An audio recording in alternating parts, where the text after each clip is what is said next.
Leader TV जे programme अॼु जी ॻाल्हि में आहियां जो मेज़बान डॉक्टर अयूब शेख ऐं मूंसां गॾु ॿ ॼणा ॿ उमरकोट जा माण्हू। अॻे त उमरकोट न हो, अमरकोट हो, पर पोइ हालतुनि ऐं हवाउनि जे करे उहो अमर मां उमर थी वियो। हाणे उमरकोट जा ॿ जेके शहरी आहिनि उन में असांजो हिकिड़ो दोस्त आहे जनाब काशिफ बजीर डेवलपमेंट सेक्टर सां एडवोकेसी सां ॿारनि ते औरतुनि जे उन्हनि जे हक़नि जे लाइ मुख़्तलिफ़ एडवोकेसी ऐं वकालतूं कंदड़ माण्हू रहियो आहे। ॿियो असांजो दोस्त आहे जनाब अब्दुल्ला ख़ुशूस आहे ऐं उहो सिटीज़न फाउंडेशन आहे पंहिंजी उमरकोट में उनजो सदर आहे। मजमूई तौर ते हिननि ॿिन्ही माण्हुनि जे लाइ हीअं सम्झणु खपे त सिंध सॼी पर ख़ासि करे उमरकोट जे बारे में उमरकोट जा जेके बुनियादी जाइज़ क़ानूनी आइनी इंसानी मसइला आहिनि उन्हनि सभिनी जे बारे में ही कई ॻाल्हियूं करणु चाहिनि था, कई ॻाल्हियूं ॿुधाइणु चाहिनि था। मां ॿिन्ही खे सलाम अलैकुम। Thank U sir. वॾी महिरबानी आहे असांखे टाइम ॾिनो। ऐं काशिफ सभ खां वॾा सम्झंदुसि त तव्हां जेकॾहिं ॿारनि जे हवाले सां ऐं उन्हनि जी वकालत जे हवाले सां ॿारनि जे हक़नि जे बारे में असांजे ॾिसंदड़नि खे जेकॾहिं ॿुधायो त ही ॿारनि जा जेके हक़ आहिनि इहे छो ज़रूरी आहे।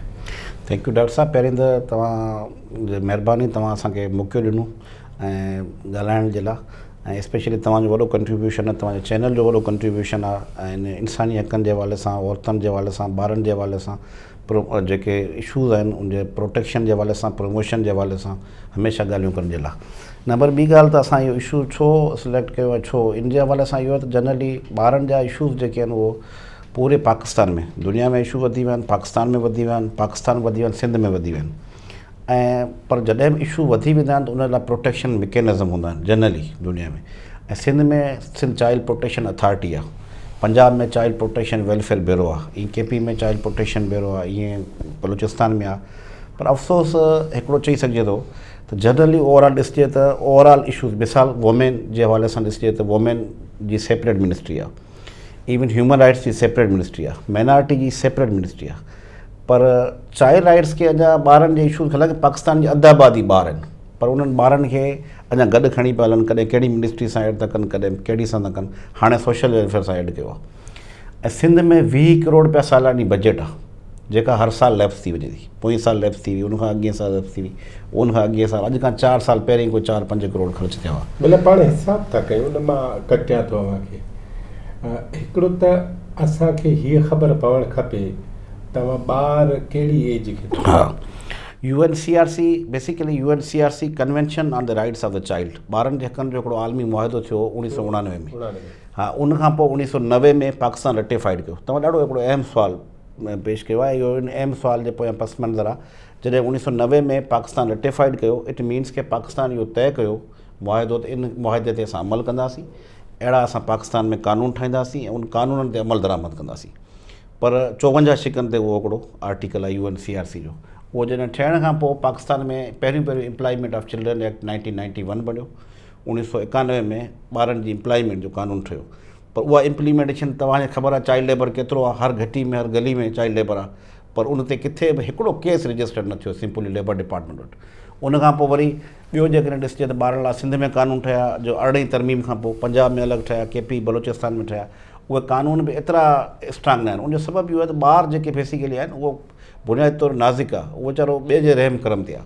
त इन करे ॿारनि जे इशूज़ खे हिननि प्रायोरिटीज़ाइज़ कयो ई कोन्हे। हिननि ॿारनि जे इशूज़ खे ईअं कयो आहे ठीकु आहे, हींअर सेक्सुअल अब्यूज़ जा केसिस तमामु घणा वधी विया आहिनि, त ख़ासि तौर ते चाइल्ड लेबर। वरी थो पुछां, ॿार जी एज मुक़ररु 18 साल जा, 18 साल खां हिकु ॾींहुं बि नंढो। ॿी ॻाल्हि थो पुछां जी, मिसाल ॿार पहिरियों त तंजणनि में आहे न। बिल्कुलु सही ॻाल्हि, उहो बि ॿार आहे, ठीकु आहे, बिल्कुुलु सही। हाणे जॾहिं हू ॿाहिरि अचे थो त लॻभॻि 5-5.5 साल में पहिरीं जमात में, पहिरें दर्जे में, बिल्कुलु उनखां ॿार वधो, उनखां ॿार वधो। पर ॿार जी जेको पाकिस्तान कॉन्स्टिट्यूशन में या UNCRC में उहो इन सेंस खां आहे त असां वटि अक्सर इहा तव्हां सुठी ॻाल्हि कई आहे, मिथ आहे त माण्हू थोरो वॾो थी वञे थो, मुछूं अची वञनि थियूं, आवाज़ु भारी थी वञे थो, असां चवंदा हाणे वॾो थी वियो, हाणे हिन जी शादी करायो या जेके ॿिया कुझु शयूं हूंदियूं आहिनि ॿार जी एज मां निकिरी वञे थो। हालांकि ईअं न आहे, दुनिया सॼी में स्टैंडर्ड डेफिनेशन आहे 18 साल खां हिकु ॾींहुं बि घटि आहे उहो ॿार आहे। पहिरीं ॻाल्हि। ऐं सिंध गवर्नमेंट वाहिद गवर्नमेंट आहे जिथे जेको child marriage Sindh child marriage registration act 2013 ठहियो आहे, उन में 18 साल छोकिरी जी बि शादी जी उमिरि आहे, छोकिरे जी बि आहे। जॾहिं त पंजाब में ईअं आहे 16 साल आहे, KPK में 16 साल आहे, बलोचिस्तान में 16 साल आहे। सिंध गवर्नमेंट बाक़ी कानून ठाहिण में सभिनी खां एडवांस आहे। ऐं असां सम्झूं था इहो मालूमात ॾियणु ॾाढी ज़रूरी आहे त 18 साल खां हिकु ॾींहुं बि घटि आहे उहो ॿारु आहे, इंटरनेशनली नेशनली बि। इन सम्झूं था त तव्हां ॿार जी डेफिनेशन तव्हां सम्झी छॾी त 18 साल खां। अच्छा, बाक़ी ॿार जूं कैटेगरीज़ आहिनि, तव्हांजी ॻाल्हि सही आहे त नंढपण खां वठी 12 साल जी एज आहे, 12 खां 15, पोइ 18, यकीन आहे एडोलेसेंट में पोइ कन्वर्ट थिए थो, पोइ यूथ में कन्वर्ट थिए थो, 30 साल ताईं एज यूथ जी आहे। इहो हिकिड़ी स्टैंडर्ड डेफिनेशन आहे ऐं असां सभिनी खे स्टैंडर्ड डेफिनेशन खे फॉलो करणु खपे।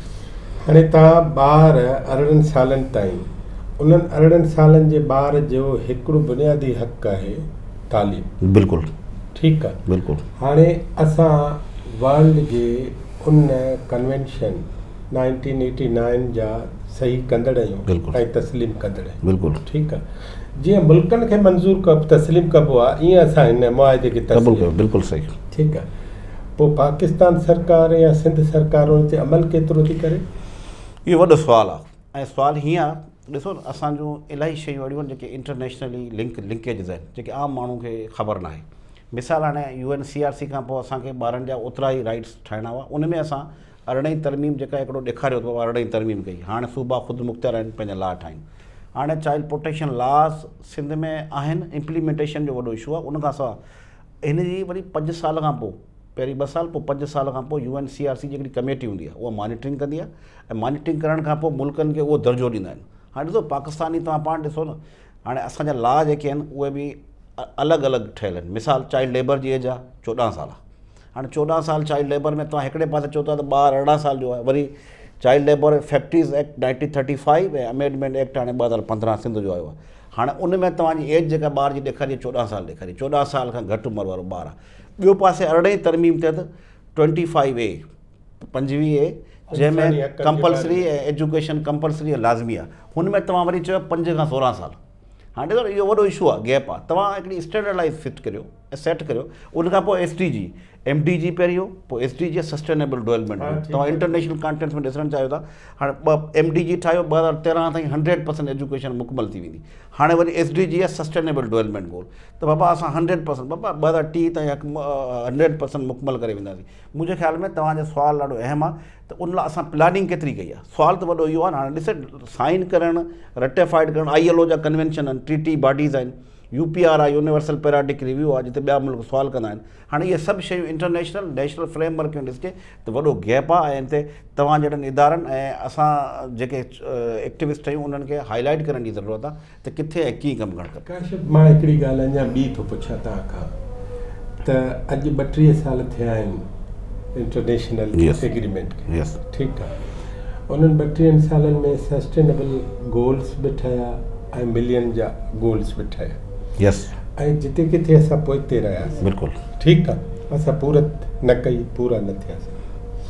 हाणे उन पूरो न करणु ऐं उन ते कमु न करण जी का सज़ा बि आहे या इहो बसि पियो ईअं हलंदो? सज़ा आहे। अच्छा, सज़ा आहे, पर मूंखे वरी इन ॻाल्हि जो बि ॾुख आहे त असांजो हितां जो हुकुमरान ब्यूरोक्रेट, असांजो पॉलिटिकल लीडर जेको बि आहे उनखे उन सज़ा जी ख़बर न आहे। छो त असांजो मुल्क as a dollars, as a graph, GDP ratio उन में हेठि वधंदो वञे पियो। तव्हां सभिनी ख़बर आहे, तव्हां सभु पढ़िया लिखिया माण्हू आहियो ऐं असांजो पॉलिटिकल माण्हू एतिरो पढ़ियल न आहे, सम्झंदा आहियो तव्हां पाण सम्झदार आहियो, ऐं ओतिरो अवेयरनेस नथो रखे। ऐं उन जे बजाए हाणे ॾिसो न इशू इहो आहे त उनखे सम्झण जी ज़रूरत आहे त असांजी सज़ा जज़ा किथे आहे। मिसाल UPR आहे, यूनिवर्सल पैराडिक रिव्यू आहे, उन मीटिंग थींदी आहे, उन मीटिंग में मुल्क सुवाल कंदा आहिनि। अञा ताईं पोइ दफ़े पाकिस्तान जो हिकिड़ो दफ़ा इहो क्वेश्चन उथियारियो, तव्हांजे मुल्क में अञा ताईं बॉन्डेड लेबर आहे, फोर्स लेबर आहे, आइलैंड सुवाल उथियारियो। त हाणे उते असांखे जवाबु त ॾियणो आहे न। हाणे तव्हां इहो सुवाल कंदा चाइल्ड लेबर आहे, तव्हां इहो त नथा चई सघो चाइल्ड लेबर न आहे। आहे, बिल्कुलु आहे, ऐं उनखे कंट्रोल कीअं कजे। अच्छा, थर्ड चीज़ जेका प्लानिंग हूंदी आहे। हाणे ॾिसो इहो वॾो गैप न आहे, रिसोर्सिस रखिया विया आहिनि, यूज़ नथा थियनि। छा चाइल्ड राइट्स वायलेंस ॻोठनि में नथी थिए, शहरनि में नथी थिए? सफ़ा सवली ॻाल्हि थो कयां, उहा हीअ आहे त असांजे ॾिसंदड़नि खे गुज़िरियल 3-4 मिनिस्टरनि जा नाला ॿुधायो जीअं माण्हुनि खे ख़बर पए त फलाणे मिनिस्टर को कमु न कयो। ऐं को कम जी ॻाल्हि न कंदुसि। बेसिकली तव्हां सोशल वेलफेयर जो चई सघो था। हिन वक़्तु साजिद जोखियो आहे सिंध जो, उहा चाइल्ड प्रोटेक्शन अथॉरिटी उनजे अंडर, हा 8 ॾींहं थिया आहिनि। अथॉरिटी जो जेको DG रहियो आहे उहो डॉक्टर मयूं रहियो आहे ऐं उहो उन सेंस खां उन बि को हाणे रिटायर्ड थी वियो, उन बि को लाभ न बारी।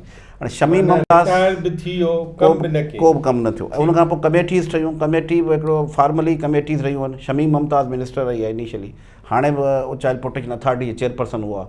पंहिंजे तौर ते पीपल्स पार्टी कोशिश में लॻी पई आहे कमु करण जी, लेकिन जेसिताईं तव्हांजी ॻाल्हि सां सहमत आहियां, रिज़ल्ट नथी मिले न तेसिताईं इशू आहे। अच्छा, चाइल्ड प्रोटेक्शन जा केसिस जेके अचनि था, आउं त चवां थो इलाही डिपार्टमेंट अहिड़ा आहिनि जेके सफ़ा ख़बर ई न आहे माण्हुनि खे। मिसाल प्रोबेशन ऐं पेरोल डिपार्टमेंट आहे, वॾो डिपार्टमेंट आहे।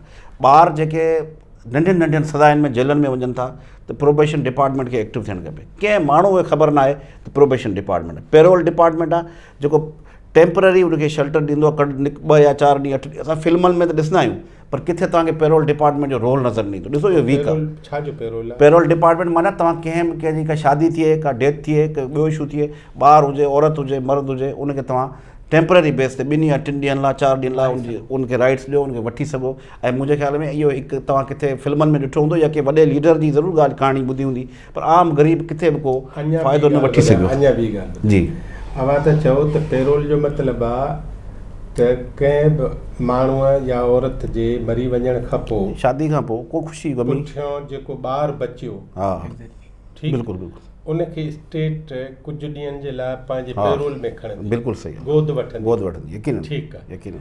इहो भला पाकिस्तान में किथे आहे? अच्छा, हाणे वॾो मसइलो आहे। ॾिसो न, हाणे इहो किथे पाकिस्तान में हिन वक़्तु 2005 एग्ज़ीक्यूटिव ऑर्डर शौकत अज़ीज़ जे तहत गोद वठणु कानूनी लॉ में अलो ई न आहे। ठीकु आहे, इहो हिकिड़ो वॾो इशू आहे। ऐं जॾहिं लॉ में अलो न आहे, छो त जॾहिं अर्थक्वेक ज़लज़लो आयो तॾहिं इशू थिया, उनखां पोइ इहो अलो न आहे। उनखां पोइ ईदी हिकिड़ो सेंटर ठाहियो आहे। ऐं ईदी ख़ैर दुनिया लाइ मशहूरु हूंदो असांजे लाइ, पर ईदी लाइ मूं वटि वॾा हिकिड़ा इशूज़ आहिनि। ऐं as a child rights activist चई सघां थो, ईदी में अञा ताईं एजुकेशन जो को तस्वर ई न आहे। हाणे त हिन दौर में बि जेकॾहिं एजुकेशन उते न हुजे प्रॉपर, अञा रोकिया थो तव्हां ईदी साहिब ते भले ॻाल्हायो, हुनजे इंस्टीट्यूट भले ॻाल्हायो, पर हिते रिहेबिलिटेशन सेंटर जी तव्हां ॻाल्हि था करियो, स्ट्रीट चिल्ड्रन लाइ रिहेबिलिटेशन सेंटर, उन्हनि ॿारनि खे त गोद वठे थो न। ॾिसो हाणे 2 टे इदारा आहिनि ऐसा, मिसाल SOS विलेज आहे, हिकिड़ो दोस्तनि जो गॾियल जावेद जब्बार ॿियनि दोस्तनि ग्रुप गॾिजी ठाहियो आहे, जामशोरे में आहे, कराची में आहे, मुख़्तलिफ़ जॻहियुनि ते आहे। ऐं जेकॾहिं नाज़रीन ॾिसनि पिया उन मां फ़ाइदो वठी सघनि था। हुन में इहो आहे त जेकॾहिं कंहिंजी ॿार जी मदर जी डेथ थी वञे थी या कंहिं फादर जी डेथ थी वञे थी, त हुते उन इदारे में तव्हां रेफर करे सघो था। ऐं तमामु बहितरीनु इदारो आहे। 7 ॿारनि ते हिकिड़ी मदर रखियल आहे उनखे, ऐं उहा ॿार बाक़ाइदे पब्लिक स्कूल में पढ़नि था, उहे सुठे स्कूल पढ़नि।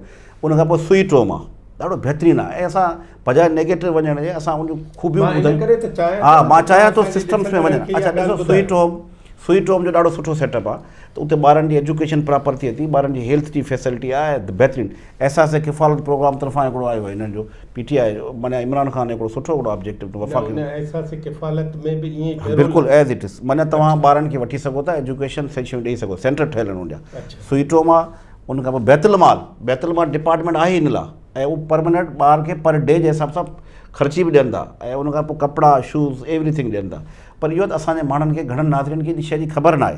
उनखां पोइ ॾिसो न, ॿार जेकॾहिं, अच्छा हाणे इहो ॿार जेकॾहिं नंढो या वॾो, छोकिरी हुजे या औरत हुजे, उनखे सेफ हाउस जेको जस्टिस सलाहुद्दीन पंवर जी जजमेंट ते 2015 में ॾी हुई, त उनखे ॾाढी इंट्रस्टेड जजमेंट आहे। त जेकॾहिं औरत तव्हांखे किथे शाम जो मिले या कोई छोकिरी नंढी मिले, तव्हां उनखे किथे रखंदा, को तव्हां जवाज़ ई न आहे। उन्हनि हिकिड़ो सेफ हाउस जो ऑर्डर ॾिनो। हाणे सेफ हाउस हर ज़िले में ठहियल आहे, पर उहा सेफ हाउस प्रॉपर इम्प्लीमेंट न पियो थिए। जस्टिस सलाहुद्दीन पंवर साहब जे चवण ते हर ज़िले में हा सेफ हाउस बिल्कुलु। नाज़रीन, असां जूं ॻाल्हियूं जारी आहिनि। असां हिकिड़े वक़फ़े खां पोइ वरी पंहिंजे उमरकोट जे 2 दोस्तनि जेके ॻाल्हाइनि था, आलमी था, लोकल, इंटरनेशनल, नेशनल, वरी असां सां गॾु रहिजो। हिकिड़े वक़फ़े खां पोइ साई खां पोइ वरी मिलूं था।